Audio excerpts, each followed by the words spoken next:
Hey guys, welcome to Show and Tech. I'm Mike. This is Devin. And today we're going to do something a little bit different. As you can see, we really didn't bring anything to show this time. We're just going to focus on the tech.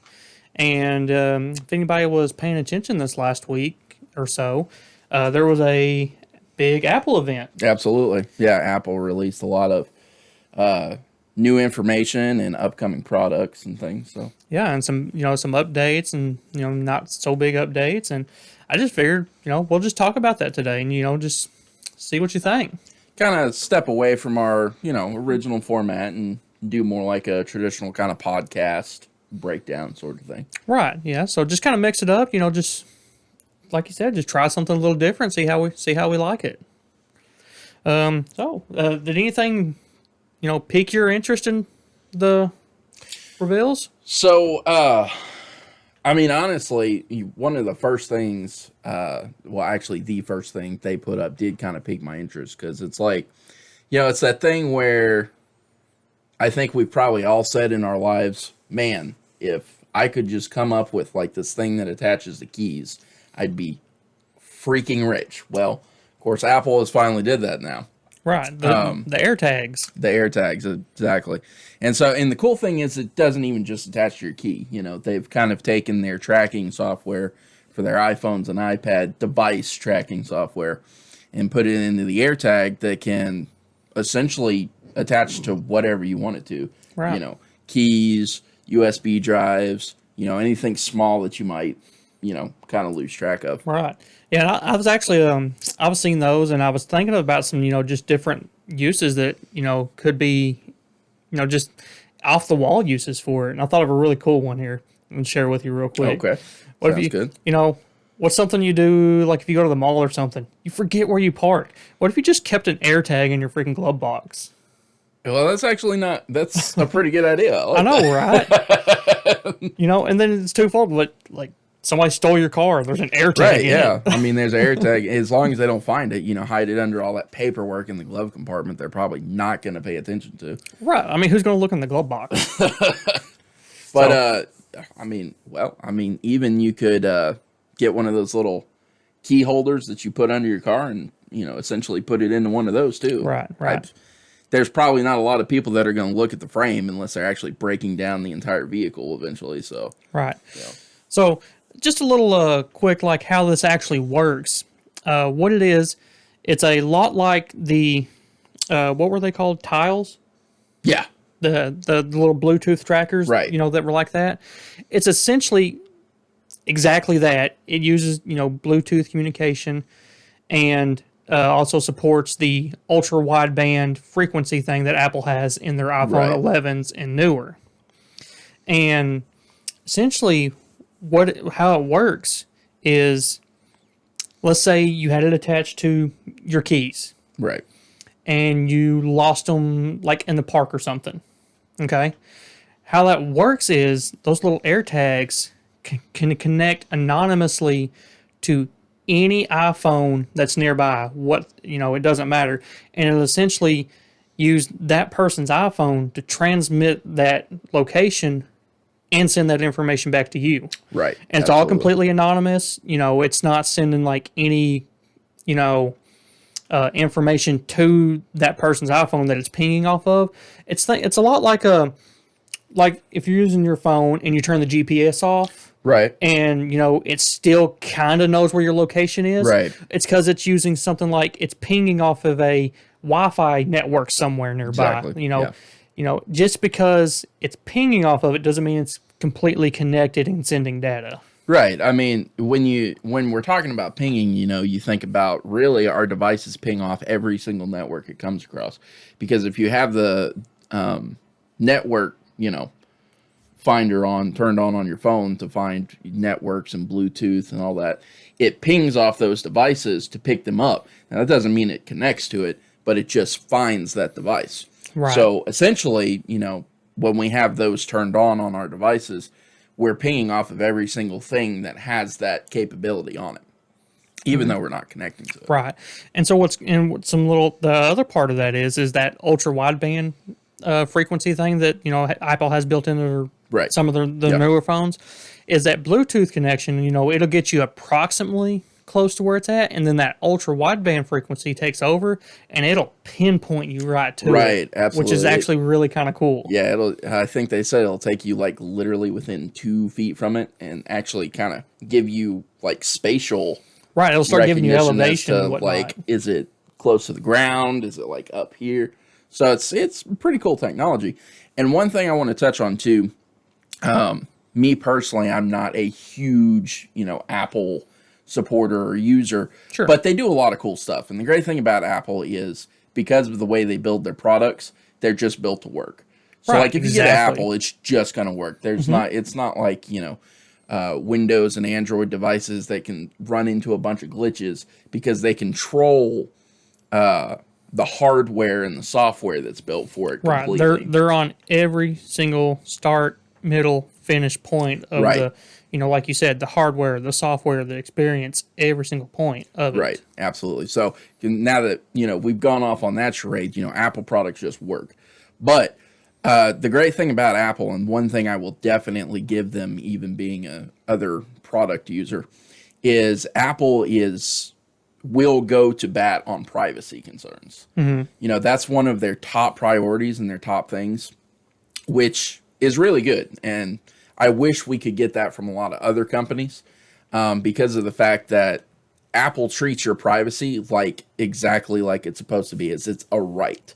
So, they don't allow a lot of companies to spy on you. They've even went to bat against the federal government, that have asked for a mass list of people who have used Apple devices for a certain thing. Right. And they were like, well, no, that's private information. So, unless you are going to take us to a court of law, we're not going to release that. And it literally went right up until they were going to take him to a court of law. And I think at that point, it was deemed in a court of law that what the federal government was trying to do at that time was completely like too invasive. Right. And so Apple didn't actually end up having to give up that information. Right. So where all that, kind of leads back to is the AirTags are not just randomly giving all your data out, Right, when they're absolutely. pinging off those other phones. But what was kind of cool that they did show, if somebody did find one, that they can, if they've got an iPhone, it can hold up, you can get it real close to it, and it like gives them like a place where they can go and like get the information to get that back to you. Right, yeah, absolutely. So it kind of has like some return to sender information. Right, right. So, nothing crazy, and the only information they can even see is the information you go onto. You got to go onto the website, where your AirTags register and stuff. Right. And click. They can see this information if they find my AirTag. Right, absolutely. So it's completely up to you. They're not giving anything without your say so, and Yep. that's kind of like you said, the whole privacy thing. So it's actually, kind of a cool little software. I think, the little tiles, and there's a bunch of other, different ones. They've been on the market for a while, and they're Yeah. kind of proven. But the one, like even like what they said in their thing, one thing that they don't have is 1 billion iPhone users for that network. Right, absolutely. So So I mean, yeah, the little tile things, like I said, they do basically the same thing, but they only work with other tile products. right, The AirTags, every single iPhone. right. So I mean, Which is massive. yeah, I mean, it's just kind of crazy. So those are actually really cool, and price wise, they're not horrible. It's $29 per tag, Right. Or they have a 4-pack for $99. Now here's where they get you. This is my gripe with it. There's no way just by itself to attach it to something. You have to buy some kind of accessory, like a extension. key ring Yeah. accessory or a bag clip accessory or something like that. And those are the expensive parts because it's Yeah. Apple. Of course. That's one thing I will say. But give it a month. There will be $5 things at Walmart. Oh, absolutely. Every single time. And, that's the great thing about, free markets and stuff like that is because of the fact, and I will go ahead and say that I fully support like your right to repair stuff.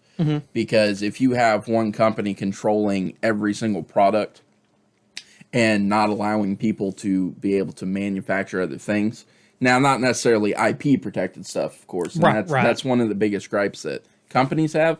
But it's kind of like a double-sided gripe because they're not. If that passes, that's not going to make them give up all of their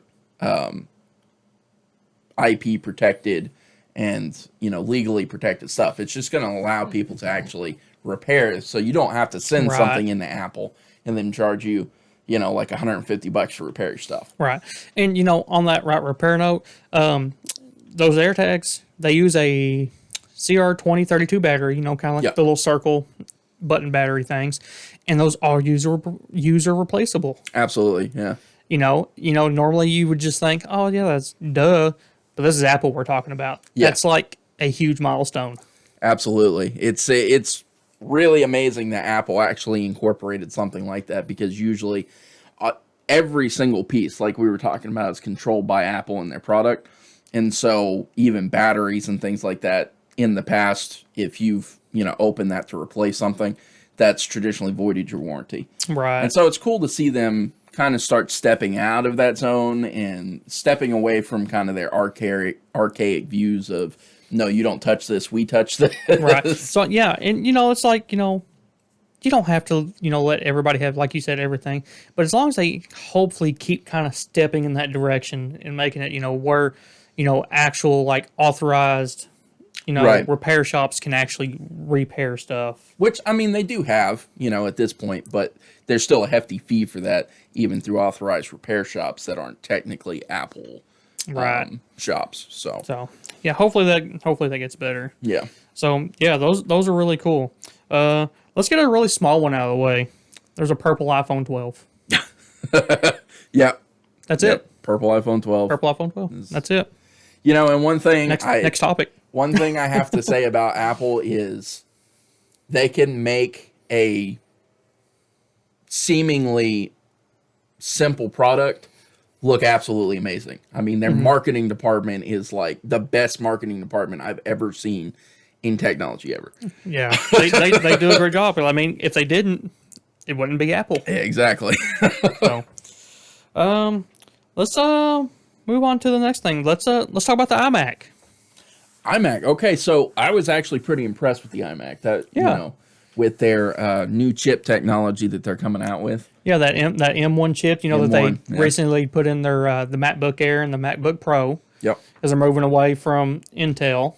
Well, actually, aren't they putting it in like all their products? They're going to. They're going to. Okay. The only thing that's got them at the moment is the MacBook Air, MacBook Pro, the new iMac, and what we'll talk about here in a minute, the new iPad Pros. Right. I'll have them. But yeah, their whole entire lineup within the next year and a half is going to be completely Apple Silicon. Right. They're completely moving away from, Intel and AMD on that. Which is pretty cool. I mean, I was highly impressed with the M1 chip. I mean, it's pretty cool stuff. Right. I mean, there's a lot you can do. Yeah, it's a low power chip, but it's, the things are getting, so efficient that they can keep up even with full, fat laptop processors. Right. And that kind of goes back to what we were talking about earlier. And this is like Apple's staple, right? Where they're not going to put out the most powerful chip in the world. They're not going to put out the most powerful hardware in the world. But it's all going to be, for the most part, designed and controlled by them.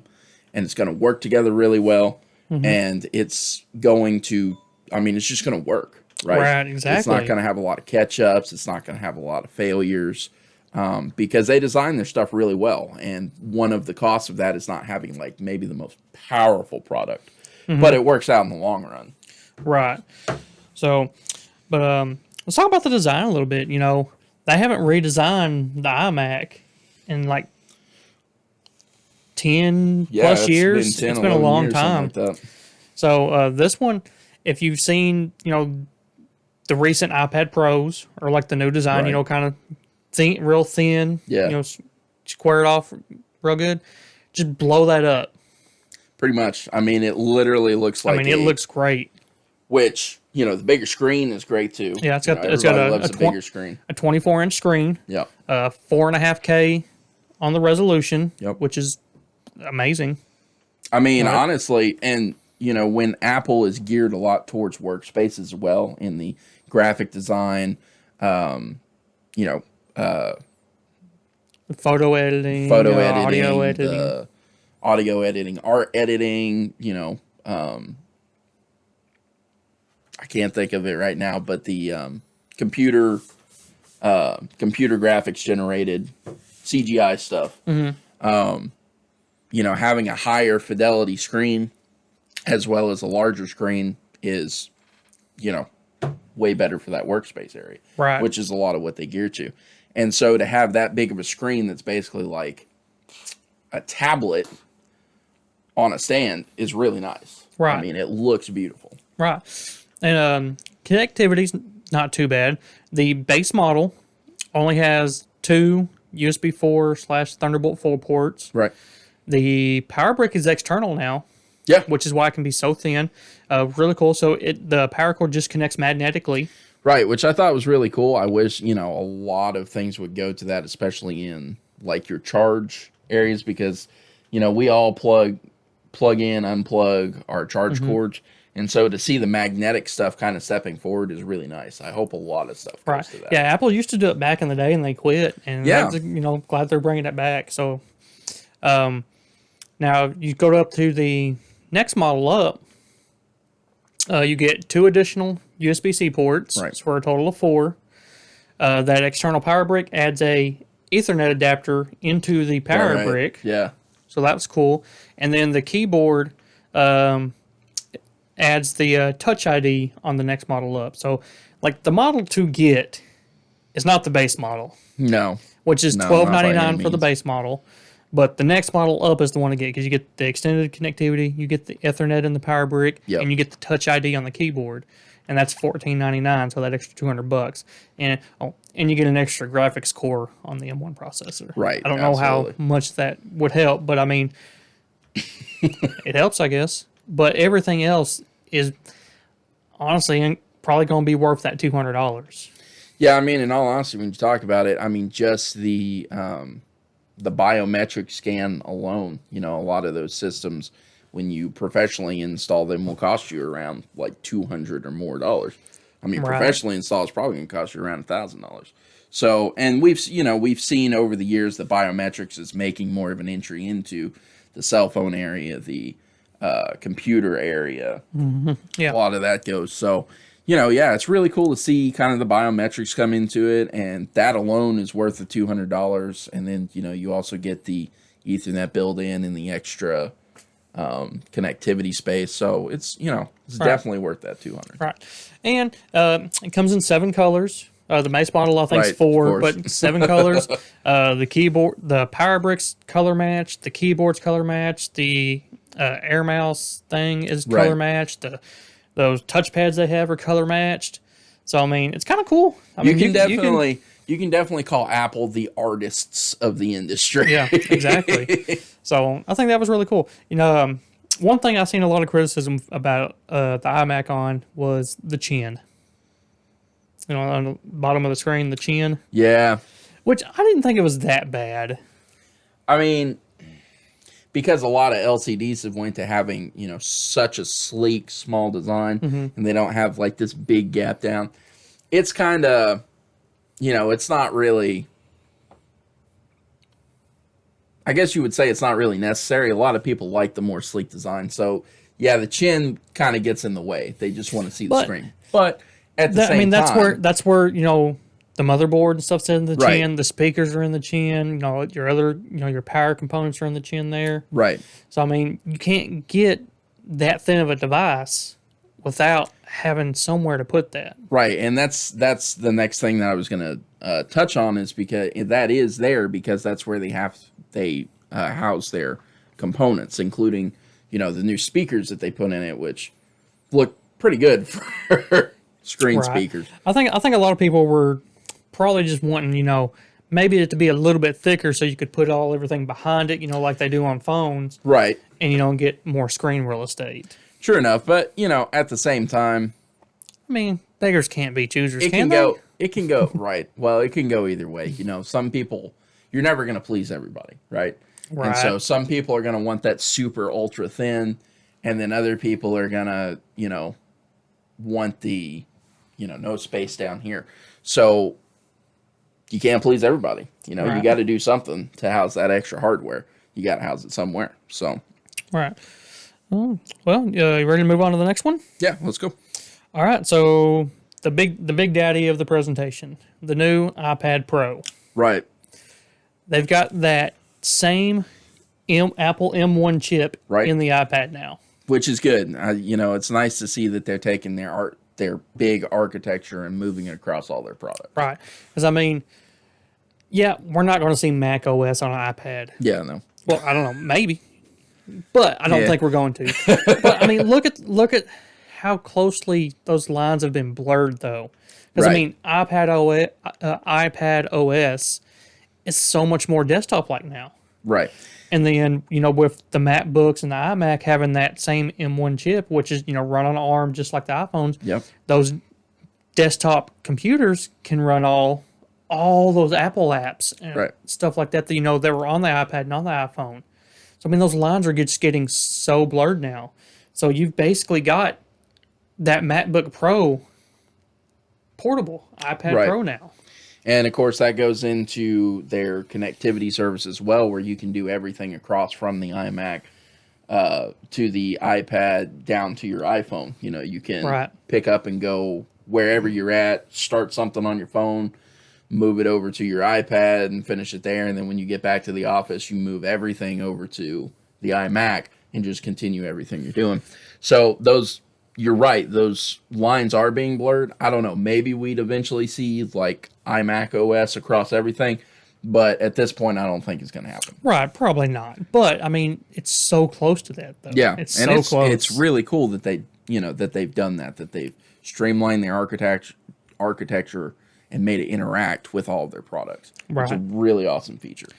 So, what's the cool thing that M1 chip also adds is Thunderbolt 4 Yep. to the iPad Pro now. Right? So, I mean, external NVMe drives, Yep. hooking up to it, super fast external storage. A lot of people, they do a lot of their art and video, Right. basic video editing on an iPad. Yeah. Because, I mean, it can do it. So now you've got the support for the fast storage to keep up with that. Right. You're sitting there working on a project and then you're like, okay, I'm done with my part on this project. I move it over. And then you've got this new project, but you want to keep that project as well, right? In case you need to go back and make some revisions or something. So you just hook up through that Thunderbolt 4, throw it over on a M2, and then start your new project. You Right. just take off. So. So, I mean, that, like I said, that's just another line being blurred there. You don't have to pull out the full desktop, Right. to get that part of the job done, if you're on the go.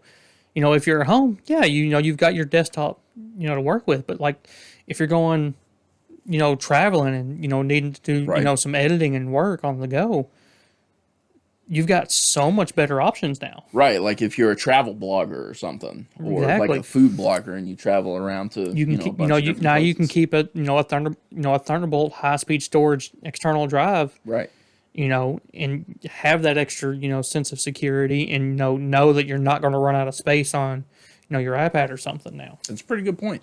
Yeah.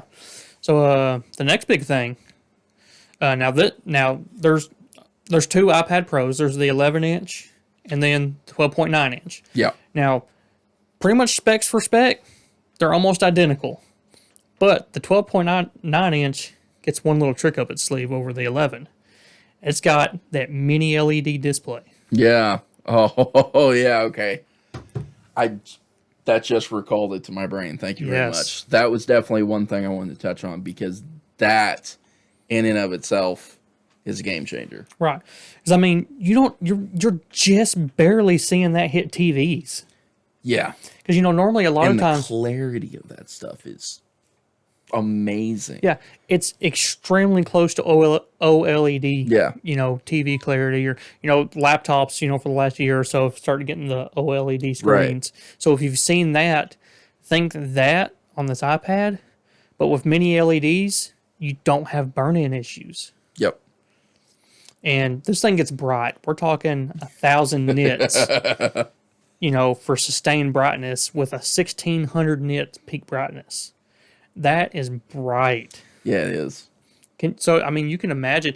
So, I mean, that gives you, on top of, the high speed storage and stuff like that, you can properly edit and stuff, in color grade, like HDR video on your iPad.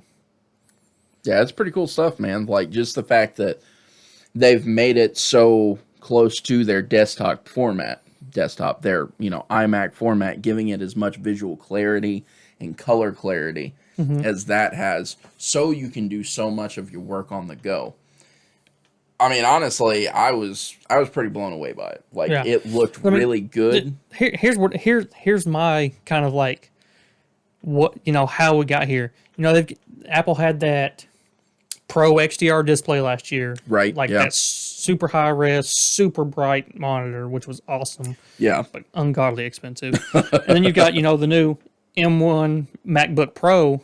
It's like those two had a baby and spit out this mini LED iPad Pro. Yeah, it's pretty cool that they incorporated the mini LED. Like, I think it was definitely a step in the right direction on tablets, because you always kind of think of tablets, even on like, I've messed with a Microsoft Surface and on the Samsungs, which I'm a Samsung fanatic myself. That's what I primarily use. Yeah. But even on a tablet, you can kind of look at it and like, it'll get really close, but you can definitely tell there's a visual and a color loss compared to, your really good screens. This mini LED display is like a game changer. I agree. And here's the kind of the next cool thing about that. So the price, the 11-inch one, $799, didn't change. From previous years, same which is price. Cool. Like, I was fully expecting to see a price hike. Minus the mini LED display, you get all those upgrades for the same price. Yep. And then on the 12-inch one, all those same upgrades plus that awesome mini LED screen, still starting at only $10.99. The same price. Right. They didn't. Apple's, they've got to be eating that cost in there on that. As far as right price. now, yeah, absolutely. Especially, due to all of your regular stuff you encounter in the market, like cost of living, raising expenses and stuff like that. There's been a huge raise in a lot of stuff like that lately. And so the fact that they're still offering their product at the same base price they have and haven't raised the cost on it yet, they're definitely eating that price. Yeah. So kudos to Apple on that one. And I think, they're going to win a lot of, people over. And, obviously, if you're an Apple person, you're just going to buy it anyway. Right. Absolutely. Yeah. But I think I'm a Samsung person. I'm going to buy Samsung anyway. Right. Right. And, you don't have to be a fan of either one. It's like, if it's a good product, people are going to buy it. Absolutely. And if it's a good product at a fair price, more people are going to buy it. Absolutely. The fair price usually, and you don't hear that with Apple. The you don't hear hardcore the word fans fair and price. everything, but fair price usually beats out most of the time anyway. Right. That's why I used to be such a diehard Samsung fan, because they had more of a fair price than most other stuff. But now they've gotten to where they're Apple's competitor, right? And a lot of their stuff is much more expensive now. Right. Well, that's what, like I was kind of saying there, you don't hear fair price and Apple in the same sentence. A lot. No. At all. And don't get me wrong, $10.99 for that iPad Pro, that's a lot of money. It is. But, I mean, look at the top end, that Galaxy Tab S7, the S7 Plus. I think it starts at $7.99, $8.99, somewhere in there. So, I mean, it's not that far off anyway. So, I think Apple just made a good move there. They did. Absolutely. I agree with that. Anytime you're going to offer a new product at the same price point that your previous product did, you're going to win. Right. And that's one of my main complaints going into the gaming sector is every single time we see a new console, we usually see a hike by $10 in the cost of the games, right? Right. And so, and it really shouldn't be that way. Yeah, depending on the game should depend on what your price point is, not depending on the console. Right. Exactly. That's my, view. But that's another subject altogether. Yeah. And maybe that's something, we could use as a subject to talk about sometime right, too. Absolutely. So, I could definitely go into that. Yeah. Quite a bit. Yeah. We don't want to chew people's heads off, but a good discussion about it would definitely be, a good topic, I think. So, What else did they talk about? Oh, they changed up their Apple Podcast thing. Right? Yeah. I didn't really pay too much attention to it. You'd think I would since Since we're doing a a podcast. podcast. But, yeah, they're adding some type of like subscription, where you kind of like subscribers. It kind of reminded me of like a patron almost, but just with Apple iPods. You could Yeah. pay like $2 a month and get early access to some things or extra access to Right. stuff for your favorite podcasters, which is cool. I'm all for giving content creators another avenue of revenue. Right, absolutely. And So- ultimately that's what it goes to. It goes to help pay for expansion on the content that they offer you, as well as helping pay those content providers. Right. And I don't know what the split is, but knowing Apple, it's probably Probably relatively not that great. Yeah. I mean, Probably relatively better for Apple. probably worst case 50-50. Yeah. I would assume, because I know, like, if you look at like Twitch or anything like that, I think they do a lot of, I think their subscription fees are split kind of 50-50, but I don't know that for sure. I've never actually looked into it or even asked anybody. So, but either way, like I said, that's still more revenue than you would have been getting otherwise. Period. Yeah. So I mean, to a certain extent, something new that you're getting that you weren't getting before is good. But also at some point we have to kind of step back and look at it and go, well, I mean, look at all this money that people have made, or that Apple has made, and look at all the money that the people who are creating content for a service for Apple have made. Is there a huge disproportion? Right. We always kind of need to take a look at that, Right. in my opinion, because if you're making content that's helping sell a provider, you need to get compensated for that. Sure. Fair enough. So, what do you think overall? How do you think how the event went down? Overall, I think the event was actually really good. I was thoroughly impressed by this Apple event than I have been in the past 3-4 years. Actually, Yeah. it was a really well, of course, like I said, Apple's marketing and studio, team are like the best in the business. They're going to make everything look good, even though they're putting out, not this year, but for the most part, even though the products they put out is pretty much the same as what they put out the year before. Right. But they make it look good. Right. I think I'm kind of on the same level. I think it was pretty good. I think the AirTags is good. M1 going in the iPad's great. The iMac redesign was pretty great. Was I completely blown away? No, but was it good? Yes. Yeah, it was definitely an excellent event. I thoroughly enjoyed it. Some of the steps that I see that Apple is taking, I was highly impressed with those. And that alone makes the event, well worth it to me. Right. I agree. Kind of not in the technology sector. One thing I will touch on real quick is actually their credit card Oh yeah. that they were talking about. They did talk about that. So I'm married with kids, and one of the cool things that they're actually doing with this credit card is they're actually starting to report the credit card to both parties' credit providers. Exactly. So that way both parties' credit can go up at the same time. Traditionally, like they said in the release, the person with the highest score, or who was the primary applicant, it would only be reported to their credit. Right. Your authorized user didn't get the same benefit. Absolutely. Which, in all honesty, I mean, credit, that's something that you definitely need going up through life. Some people weren't necessarily taught everything about it, like me. And so you kind of have to, when you get older and you have to navigate through that, sector, and then come to find out, oh, okay, well, we've got this, co-credit card that should help both of us. Well, no, actually it helps her instead of me. Right, exactly. So the fact that they're changing that game to make it more fair, I think is better. Yeah, I think that's an amazing move as well.